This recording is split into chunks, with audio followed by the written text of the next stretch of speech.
আল্লাহ নবী সাহাবী ওমর রাদিয়াল্লাহু আনহু ইসলাম জাহানের যখন খলিফা রাষ্ট্রপতি ওমর গভীর রাত মিশদিনে সুরামান যখন রাতটা অতিবাহিত হয়ে যেত ফজরের আযানের সময় আল্লাহ নবী সাহাবী ওমর রাদিয়াল্লাহু আনহু নিজের হুজরা থেকে বেরিয়ে গুটি পায়ে মদিনা শরীফে মসজিদুন নববীর দিকে যখন এগিয়ে আসতেন আল্লাহ নবী সাহাবী ওমর রাদিয়াল্লাহু আনহু তিনি জবান দিয়ে বলতে আসতেন আসসালাতু খায়রুম মিনান নাওম, নামাজ হলো এমন একটা জিনিস ওটা ঘুম থেকে অধিক উত্তম। গো আল্লাহ পাকের বান্দা বান্দীরা তোমরা ঘুম থেকে জাগ্রত হয়ে যাও। আল্লাহ নবী সাহাবী ওমর রাদিয়াল্লাহু আনহু বলতেন আসসালাত নামাজ। আল্লাহ নবী সাহাবী ওমর ওই ফজরের ওয়াক্তের সময় গুটি পায়ে মদিনা মসজিদুন নববীতে আসবার সময় আল্লাহ নবী সাহাবী ওমর রাদিয়াল্লাহু আনহু যখন মসজিদে নববীতে প্রবেশ করতেন গো আরে কিতাব লক্ষ্য করে দেখা যায় আল্লাহ নবী সাহাবী ওমর রাদিয়াল্লাহু আনহু একদিনেতে উনি ফজরের নামাজ আদায় করার জন্য মসজিদুন নববীতে হাজির হয়ে গেল। সুরামা মসজিদের নববীর ওই মিম্বারের ভিতরে প্রবেশ করে সুরামার ইমামতিতে জায়গায় দাঁড়িয়ে নামাজ শুরু করে। আল্লাহ নবী সাহাবী ওমর রাদিয়াল্লাহু আনহু প্রথম রাকাত ফজরের নামাজ যখন আদায় করলেন দ্বিতীয় রাকাত নামাজের সময় আল্লাহ নবী সাহাবী ওমর সূরা ফাতিহা তেলাওয়াত করতে লাগে আলহামদুলিল্লাহি রাব্বিল আলামিন আর রহমানির রহিম মালিক ইয়াউমিদ্দিন ইয়াকা না'বুদু ওয়া ইয়াকা নাস্তাঈন। আল্লাহ নবী সাহাবী ওমর রাদিয়াল্লাহু আনহু যখন দ্বিতীয় রাকাতে ফজরের নামাজের সময় আল্লাহ নবী সাহাবী ওমর রাদিয়াল্লাহু আনহু সুরামা যখন সূরা ফাতিহা তেলাওয়াত করে ওই সময় যেন লক্ষ্য করে দেখা যায় আরে মদিনা মসজিদুন নববী শরীফে ওই মিম্বারের ভিতর থেকে একটা মানুষ নিজের হাতে ধারালো অস্ত্র দ্বারা ওমর রাদিয়াল্লাহু আনহু নিজের তলপেট বরাবর ওই ধারালো ছুরি দ্বারা আঘাত করলেন। আল্লাহ নবী সাহাবী ওমর রাদিয়াল্লাহু আনহু নামাজি হালাতে দাঁড়িয়ে থাকতে পারে না। আল্লাহ নবী সাহাবী ওমর দেহ থেকে দত্তার করে খুন গড়িয়ে যায়, রক্ত মাখা শরীরে আল্লাহ নবী সাহাবী ওমর নামাজটাকে এগিয়ে নিয়ে যান। আল্লাহ নবী সাহাবী ওমর ওই সময়ে পিছন থেকে আল্লাহ নবীর উপর একজন সাহাবা কিতাবের ভিতরে যার নাম দেখতে পাওয়া যায় হযরত আব্দুর রহমান ইবনে আওফ রাদিয়াল্লাহু আনহু ওনাকে পিছন থেকে হাতটাকে টেনে দিয়ে আল্লাহ নবী সাহাবী ওমর নিজের ইমামতিত্বের জায়গায় দাঁড়িয়ে করিয়ে দিয়ে ওই জায়গাতে তিনি লুটিয়ে গেল। দ্বিতীয় রাকাত নামাজ ওই সময় আব্দুর রহমান ইবনে আওফ রাদিয়াল্লাহু আনহু আদায় করে দিলেন। ও আল্লাহ পাকের বান্দারা ওই সময় দ্বিতীয় রাকাত নামাজ আদায় হয়ে গেল। নবী সাহাবীরা লক্ষ্য করে দেখে ফিরোজ বিন আবু লুলু নিজের ধারালো খঞ্জর দ্বারা একে অপরে আঘাত করতে আল্লাহ নবী সাহাবীদের ভিতর থেকে বাইরে বেরিয়ে গেল। একেবারে ঘুটঘুটে অন্ধকার। আল্লাহ নবী সাহাবী ওমর জানে না ওখানে ফিরোজ বিন আবু লুলু মাজুসি মানুষটা নবী সাহাবী ওমরকে মারবে। বাবাজি আল্লাহ নবী সাহাবী ওমরের রক্ত মাখা শরীর খুন মাখা শরীরে জমিনের উপরে লুটোপুটি গায়। আল্লাহ নবী সাহাবী ওমর রক্ত মাখা শরীরে জমিনের উপরে পড়া। নবী সাহাবীরা জুড়ে ওই সময় ওমরকে সেবা করতে লাগে। নবী সাহাবীরা রক্তটাকে বন্ধ করার চেষ্টা করে কিন্তু রক্ত বন্ধ করতে পারে না। নবী সাহাবীরা দেখে ওমরের দেহটা আস্তে আস্তে ক্ষীণ হয়ে যাওয়ার মতো। ও জওয়ানেরা নবী সাহাবী ওমরের দেহের রক্ত এত পরিমাণে গড়িয়ে যায় গো, টোটাল মদিনা জমিনে, টোটাল মদিনা মসজিদ, মসজিদুন নববী শরীফের চাতওয়ালের উপরে রক্তের যেন বন্যা বইয়ে যাওয়ার মতো। নবী সাহাবীরা তাকে নিয়ে আস্তে আস্তে তারা বাড়ির দিকে নিয়ে গেল। চিকিৎসক হেকিমবিদদেরকে একত্রিত করলেন। ওই সময় নবী সাহাবী ওমরকে সেবা করে তাকে সুচিকিৎসার দ্বারা ভালো করে তাকে সুস্থ করার চেষ্টা করে, কিন্তু না না, দুটো তিনটে দিন অতিবাহিত হওয়ার পরে ওমর রাদিয়াল্লাহু আনহু দেহটা আস্তে আস্তে দুর্বল হতে লাগে। ওনার মনে মনে চিন্তা হলো আর বোধহয় দুনিয়াতে বাঁচব না, কেননা ফিরোজ বিন আবু লুলুম যে ধারালো তলোয়ার দ্বারা আঘাত করেছে, যে খঞ্জর দ্বারা আঘাত করেছে, ওই খঞ্জরে বিষ মিশ্রিত পানিতে ডুবিয়ে রেখে তিনি মনে মনে চিন্তা করেছে, আমার ধারালো তলোয়ারের আঘাতে ওমর যদিও ক্ষতি সাধন না হয়, অতএব আমার এই বিষ মিশ্রিত এর বিষের প্রতিক্রিয়ায় ওমর মারা যাবে। ওমর রাদিয়াল্লাহু আনহু দুটো তিনটে দিন অতিবাহিত হওয়ার পরে দেহটা যখন আস্তে আস্তে দুর্বল হতে লাগে, ওই সময় নিজের কলিজা ছেড়া ছেলে নাম হতো তার হযরত আব্দুল্লাহ রাদিয়াল্লাহু আনহু কে ডেকে বললেন, ও আমার বেটা আব্দুল্লাহ, চলে এসো, তুমি চলে যাও আল্লাহ নবীর বিবি আমাদের আম্মা জান হযরত আয়েশা সিদ্দিকা রাদিয়াল্লাহু আনহার কাছে চলে যাও। আল্লাহ নবীর বিবি আমাদের আম্মা জানকে গিয়ে বলো, আল্লাহ নবীর পাশের জায়গাতে যে জায়গাটা খালি আছে ওই জায়গাতে আমি ওমর আমার জীবনের শেষ ঘুমটা ঘুমাবো, যে জায়গাতে আমার নবী ঘুমিয়ে, যে জায়গাতে হযরত আবু বকর ঘুমিয়ে, ওই জায়গাটা আমি নবী সাহাবী ওমর বড় পছন্দ করে। আল্লাহ নবীর বিবি আমাদের আম্মা জান হযরত আয়েশা সিদ্দিকা রাদিয়াল্লাহু আনহা তিনি যদি আমার জন্য নিজের ঘরের ওই জায়গাটা দিতে রাজি হন, আমি আল্লাহ নবী সাহাবী ওমর জীবনের শেষ ঘুমটা ওখানে ঘুমাতে চাই। আল্লাহ নবী সাহাবী ওমর রাদিয়াল্লাহু আনহু ছেলে আব্দুল্লাহকে পাঠিয়ে দেওয়া পরে হযরত আব্দুল্লাহ ছুটে ছুটে ওই সময় নবী পাকের বিবি আমাদের আম্মা জান হযরত আয়েশা সিদ্দিকা রাদিয়াল্লাহু আনহার ঘরের দরওয়াজার বাইরে দাঁড়িয়ে গেল। বাইরে থেকে সালাম নিলেন, ঘরের ভিতর থেকে সালামের জবাব এলো।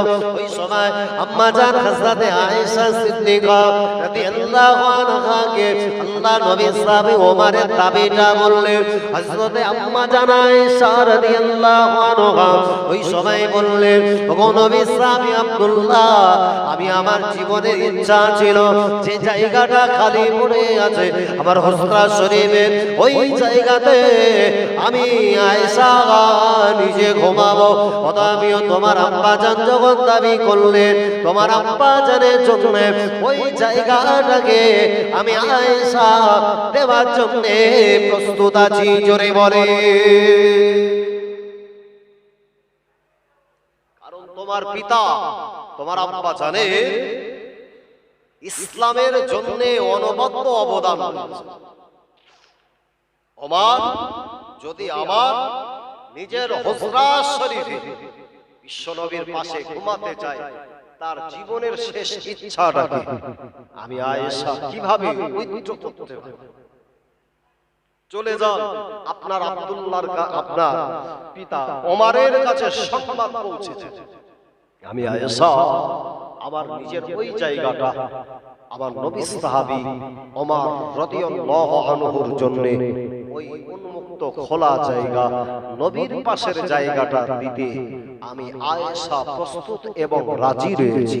এক বছরে বলে, চিল্লে বলে নারে তাকবীর, দরুদ শরীফ আল্লাহুম্মা সাল্লি আলা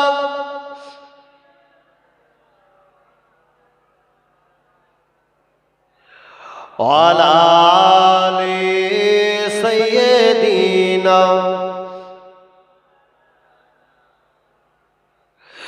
ও শহরি মোহাম্মদ मुस्तफा है वही घर बनाने को दिल चाहता है वो सोने से कंकर वो चांदी से मिट्टी लबों पे लगाने को दिल चाहता है वो शहरी मोहब्बत जहाँ मुस्तफा है वही घर बनाने को दिल चाहता है अल्लाहुम्मा सल्ले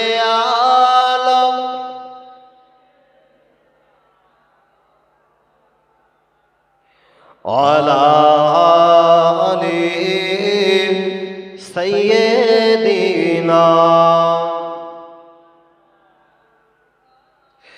जिहादे मोहब्बत की आवाज़ गूंजी कहाँ जलाने ए दुल्हा से अपनी इजाज़त अगर दो तो जामे शहादत लबों पे लगाने को दिल चाहता है वो शहरी मोहब्बत जहाँ मुस्तफा है वही घर बनाने को दिल चाहता है वो सोने से कंकर वो चांदी से मिट्टी नजर में बसाने को दिल चाहता है या अल्लाहुम्मा सल्ले अला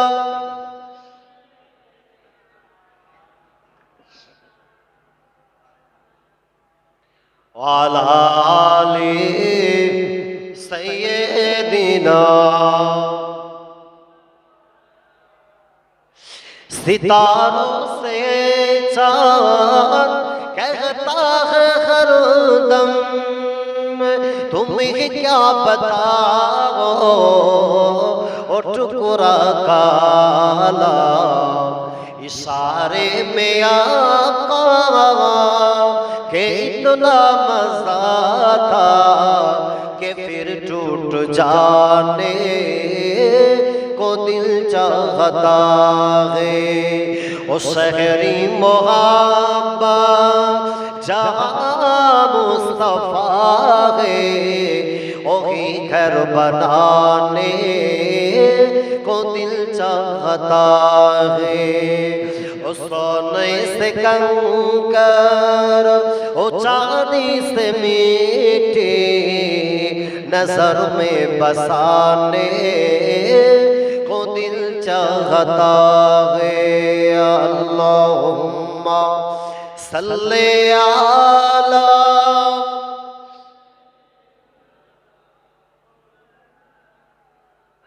अला अली सय्यदीना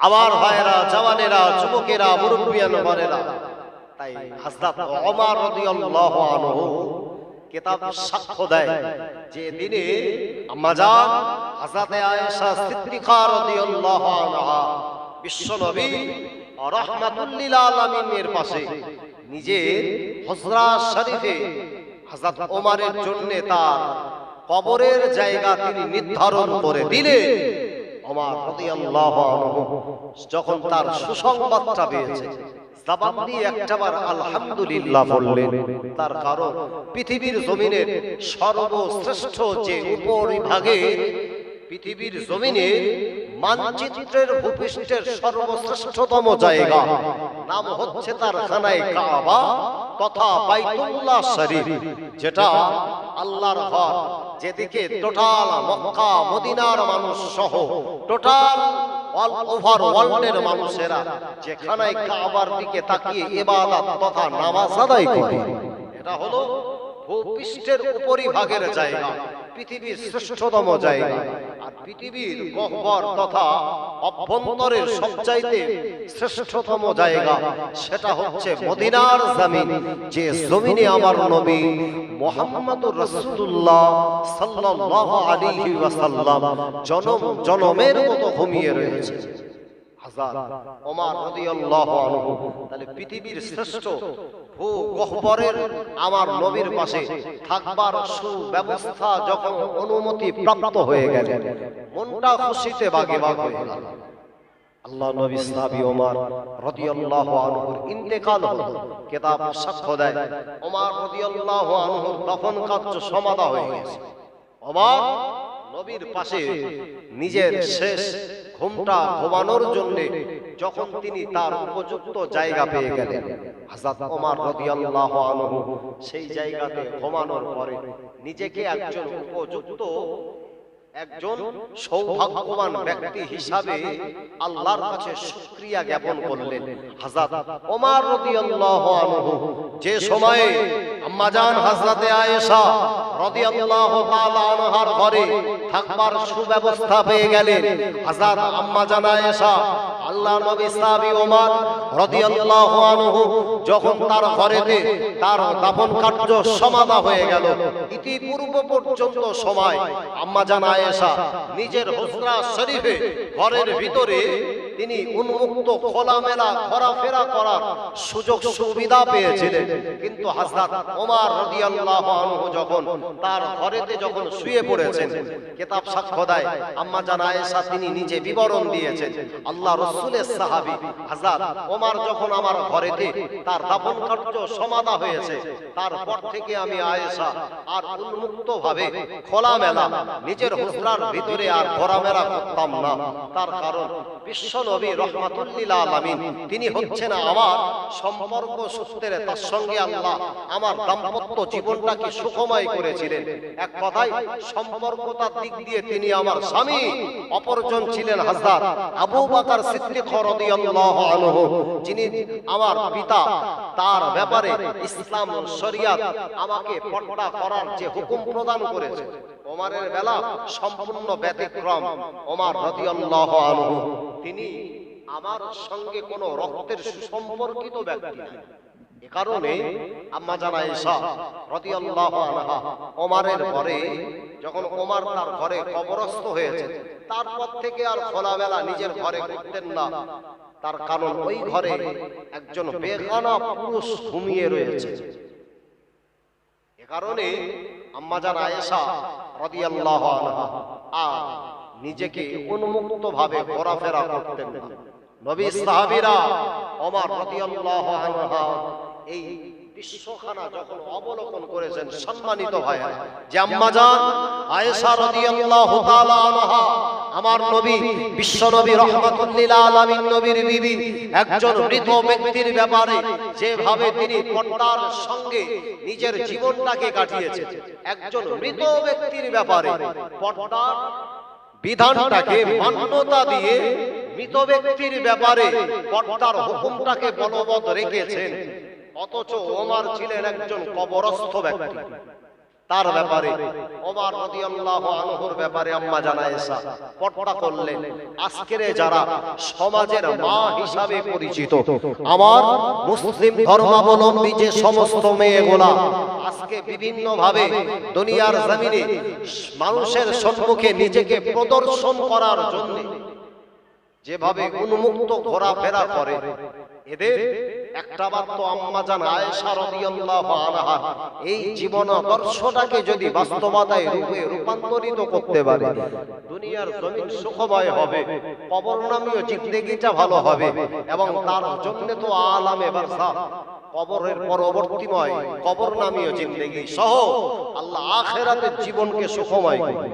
অথচ যে পর্দা আমার সমাজের প্রচলিত পর্দা, মানুষ যখন মারা যায়, কোন নারী মরে যাওয়ার পরে কবরবাসী হওয়ার আগে আমার সমাজের প্রচলিত পর্দা অনুযায়ী মেয়েটা বিবিটা মারা যাওয়ার পরে যখন তাকে খাটিয়াতে তোলা হয়, ওই খাটিয়ায় তোলার পরে তাকে একটা কালো চাদর দিয়ে ঢেকে দেওয়া হয় এতদিন পর্যন্ত যতদিন দুনিয়াতে বেঁচে ছিল খোদার হুকুমের মান্যতা দেয়নি।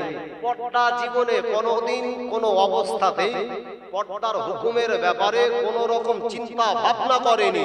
বরং এই সমস্ত ওয়াজ মাহফিল গুলাও যখন হয়, যেভাবে উলঙ্গ পনাতার সঙ্গে আমাদের ঘরের মেয়েগুলা নিজেকে প্রদর্শনের জন্য সমাজের মাঝখানে উপস্থাপন করে, এটা হচ্ছে আমাদের জন্য বড় লজ্জার। পর্দার তো হুকুম থাকার দরকার ছিল জীবন্ত অবস্থাতে।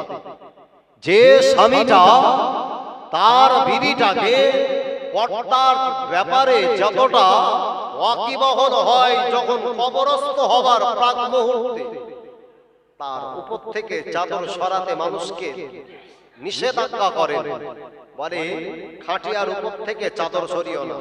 আবার যখন কবরে শোয়ানো হয়, ওর কবরে যখন উপরে যখন আপনার বাঁশ তোলা দেওয়া হয়, তার আগ পর্যন্ত পর্দাটাকে সরিয়ে নেওয়া হয় না। সেখানেও কিন্তু পর্দার হুকুমটা বলবৎ রাখে। কিন্তু মরার পরের পর্দা হওয়া উচিত ছিল না, জীবন্ত হালাতের পর্দা উচিত ছিল। আবার পর্দা যদিও হয়, সেটা কচিকাঁচা দু পাঁচটা হবার পরে, তার মানে শাশুড়ি হবার পর্যায়ে পৌঁছে যাওয়ার পরে, মানে যখন আঙ্গুর কিশমিশে রূপান্তরিত হয়, ঠিক সেই মোমেন্টে এসে পর্দার স্মরণ পড়ে। যে নারীটা আল্লাহর হুকুমকে অমান্য করে দুনিয়ার জমিনে যারা পর্দাহীনতার সঙ্গে জীবন যাপন করেছে, পর্দাহীনতা নারীর প্রতি আল্লাহর রহমত কখন প্রাপ্ত হতে পারে না। যে বাড়িতে পর্দা থাকে না, যে বাড়িতে আল্লাহর ইবাদত বন্দেগী থাকে না, যে বাড়িতে মা এবং তার পরিবারের মানুষগুলো পূর্বপুরুষগুলো যারা নামাজি হয় না, সেই বাড়িতে পরবর্তী জেনারেশনও আস্তে আস্তে তারা নামাজি পাওয়াটাও আমাদের জন্য বড় দুষ্কর। সম্মানিত ভাইয়েরা, পৃথিবীর বুকে যারা পর্দাশীলতার সঙ্গে জীবন যাপন করেছে, আল্লাহ তাদের সন্তানগুলোকেও পৃথিবীর জমিনে নেককার বানিয়েছে। যার অথেন্টিক উপমা হচ্ছে, আমরা লক্ষ্য করে দেখতে পাবো, অনেক সময় শুনেছি গাউসুল আজম হযরত বড় পীর সাহেব আব্দুল কাদের জিলানী রহমাতুল্লাহ আলাইহি, যার মা পৃথিবীর জমিনের একজন যুগ শ্রেষ্ঠ মা, যার মায়ের এবং তার পিতা বৈবাহিক সম্পর্ক সূচনার সময়ে ইসলামের ইতিহাস পর্যালোচনা করে আমরা দেখতে পাই, যখন তার মাকে বিবাহ বন্ধনে আবদ্ধ করা হলো, আব্বাজান ঘরের ভিতরে প্রবেশ করছেন, এমত অবস্থায় লক্ষ্য করে দেখছে একজন পর্দাশীলা সুদর্শনিয়া মহিলা, লাবণ্যময়ী মহিলা আমাকে উদ্দেশ্য করে সালাম দিয়েছেন। অথচ তার বিবাহের পূর্ব মুহূর্তে তাকে জানানো হয়েছে, তোমার সঙ্গে যাকে বিবাহ দেওয়া হবে সে কিন্তু জবান দিয়ে কথা বলে না। তার মানে একজন বোবার সঙ্গে বিবাহ হওয়ার পর্যায়ভুক্ত অবস্থা। এখন বোবার সঙ্গে কথা হওয়ার যে প্রতিশ্রুতিবদ্ধ হয়েছিল, এখন বাসর ঘরের ভিতর থেকে বউয়ের মুখে যদি আওয়াজ ফোটে, অত অন্তরের ভিতরে একটা অটোমেটিক্যালি খিঁচুনি রোগ আসা স্বাভাবিক। চিন্তা করবে হয়তো জেন্টেন নাজিল হলেও হতে পারে। যখন ছুটে দৌড় দিয়েছে, শ্বশুর আব্বার কাছে এসে বলছেন, আব্বাজান আপনি বললেন আপনার মেয়ে কথা বলে না, পাকায় দেয় তো সালাম দিন। ওই সময় শ্বশুর আব্বাজান বলছে, বাবা আমি আমার সন্তানের ব্যাপারে এ কথা এ কারণেই বলেছি, পৃথিবীর জমিনে এমন একটা মেয়ে আল্লাহ পাক আমাকে দান করেছেন, যার মুখের আওয়াজ কোন বেগানা পুরুষ তাদের কর্ণ কুহারে পৌঁছায় না। একবার জোরে বলুন সুবহানাল্লাহ। আর আমাদের সমাজের যে সমস্ত কচিগুলো রাত যখন আসে, এবারে টাওয়ার ফাটাতে শুরু করে, বুঝো এদের ফোনের গল্প করা, মেসেঞ্জার হোয়াটসঅ্যাপ গরম করার জন্য আজকের সমাজের মাঝখানে চরম বিপর্যয় এসে দাঁড়িয়েছে। তাকবীর দান তো নারে তাকবীর, একটু উচ্চ আওয়াজে হবে না নারে তাকবীর? বহিরাগত মেহমান, আমার রাজ্যের নয়, আমার পাশের রাজ্যে আমাদের উপযুক্ত একজন যোগ্য আলিমে দ্বীন, তিনি আপনাদের খিদমতে এসেছেন। একটু জবান ছেড়ে উচ্চ আওয়াজে তাকবীর দেন, নারে তাকবীর, নারে তাকবীর। সিলসিলায়ে হক ফুরফুরাশরি, সিলসিলায়ে হক ফুরফুরাশরি জনাব মাওলানা ওয়াইস করনি সাহেব, নারে তাকবীর। দরুদ শরীফ আল্লাহুম্মা